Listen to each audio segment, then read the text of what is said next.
Good day, and welcome to the Budding Entrepreneur Podcast. I'm your host, Randy Bridges. In each episode, I cover my experiences, both good and bad, of being a business builder, as well as my journey through the crazy world of entrepreneurship to reach my goal of earning $10 million a year. All right. We are on episode 139 of the podcast. Today is March the 14th, 2024, 3 days before St. Patrick's Day, and next week we start spring. It's a great time for the turning of the seasons. We get awesome thunderstorms here in Indiana during spring, so it's a wonderful time. I love thunderstorms, so not everybody shares my excitement about that.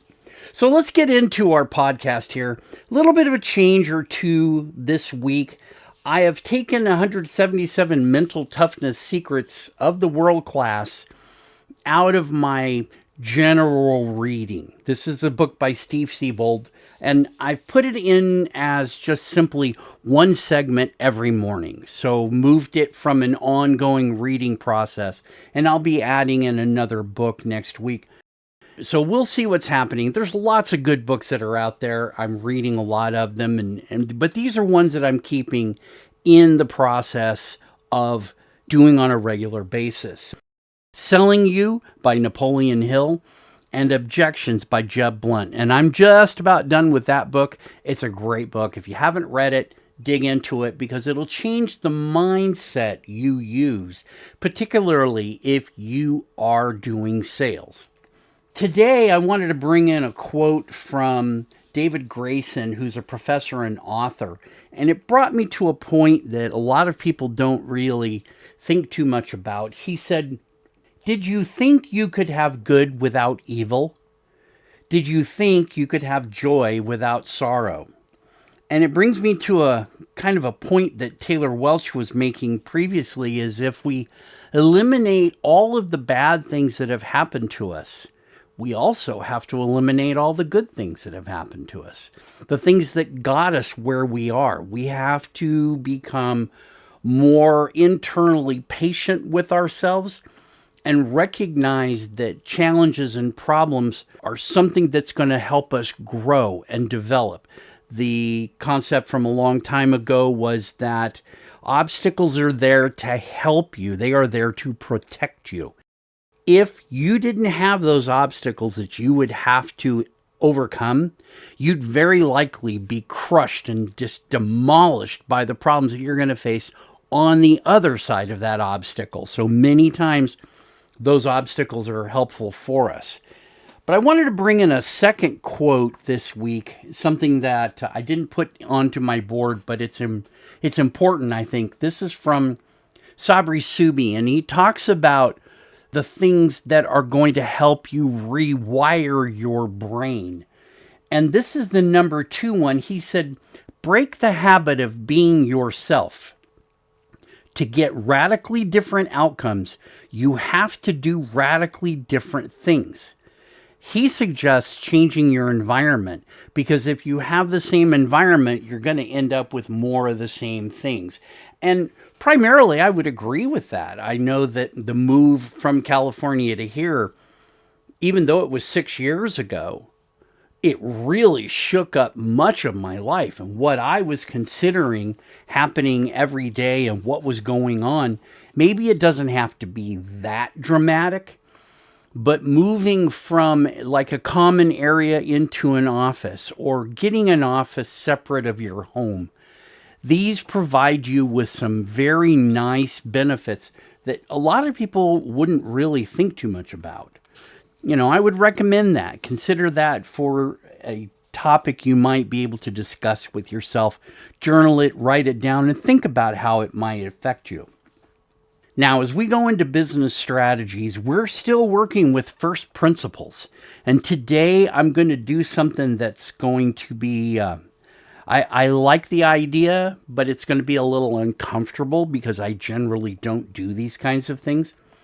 You know, we've talked about the definition and concept of first principles and the importance of questioning assumptions, right? How do we assume? And I hate that word, but it is what it is, right? Let's just say we presume, right? We do this in advance. How do we question the presumptions of what is going to happen and what is going on in our world and what should be occurring? If you start thinking differently from traditional problem-solving approaches, you're going to get some new material, some new ideas that are going to challenge not just you, but everyone else who's still trying to go by the old principles. That's something to kind of dig into and think about. But what I want to do today, I have a client. He's been with me for a while. We'll just call him Jack. Okay. Jack has owned a pawn shop for as long as I've known him. It's back in California. That's not his real name, obviously. But I wanted to kind of talk about a story because he turned his pawn shop around, and I didn't know what he had done. He and I had had many conversations, so you never know what it is that's going to make a difference. And I interviewed him not too long ago, and he told me his story about how he did this, and I took all of it down, and I decided to turn it into an actual story that I'm going to read for you here. This is Jack's story. As I unlocked the door to my pawn shop, I couldn't shake the feeling of unease that settled in the pit of my stomach. Despite the familiar sights and sounds of the shop, there was an undeniable sense of stagnation looming in the air.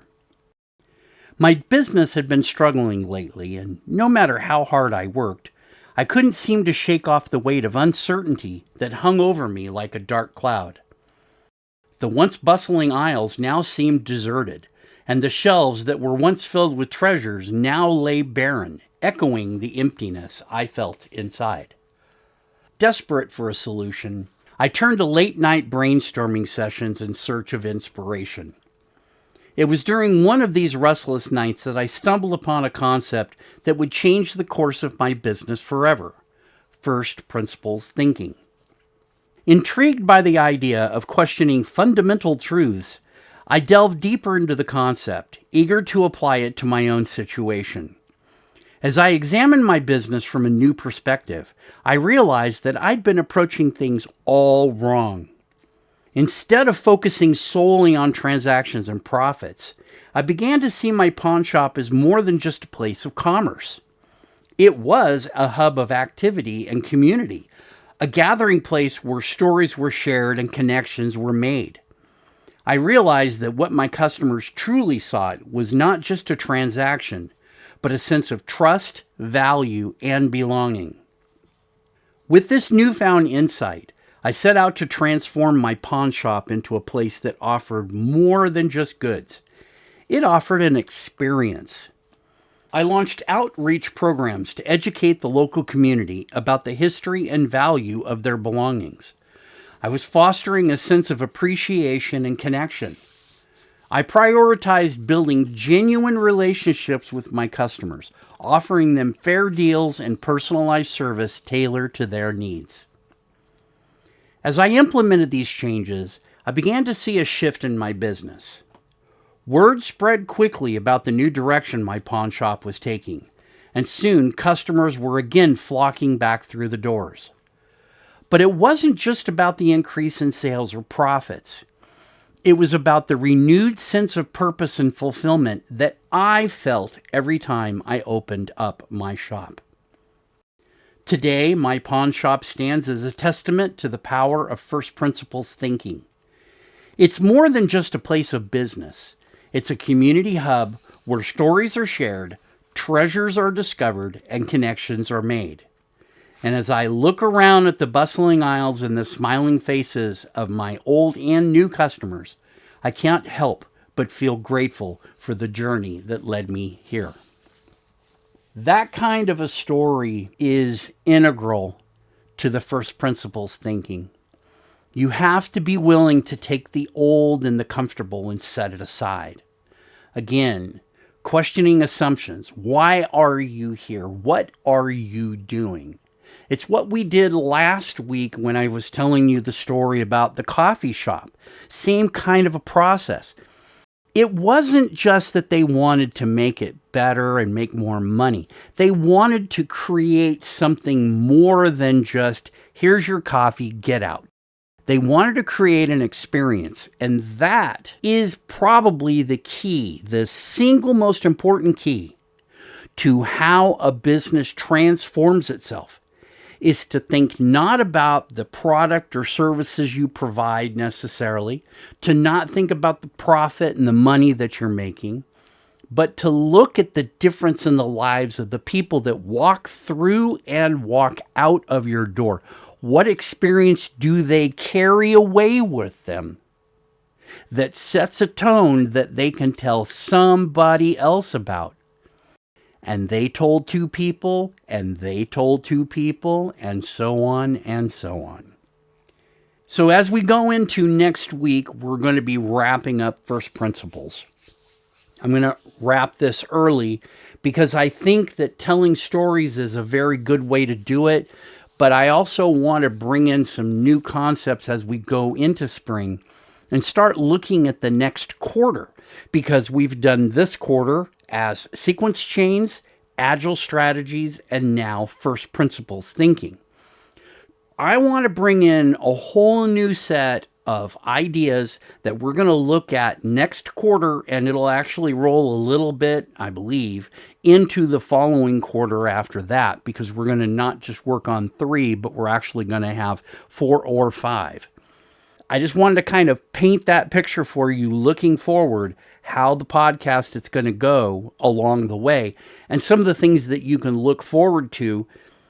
I do recommend, if you haven't listened to the podcasts in this order, go back and look at the one that started in January, starting with sequence chains and moving your way forward so that you have a toolkit for being able to make better decisions in your business, more effective decisions, not just better, but more effective, and ultimately more efficient. I'm going to go ahead and leave it at that. I really hope you enjoyed Jack's story. And as we went through our books, our quotes, and looking at first principles, now we're going to start making a turn, like I said, heading into next month. We'll wrap up first principles next week.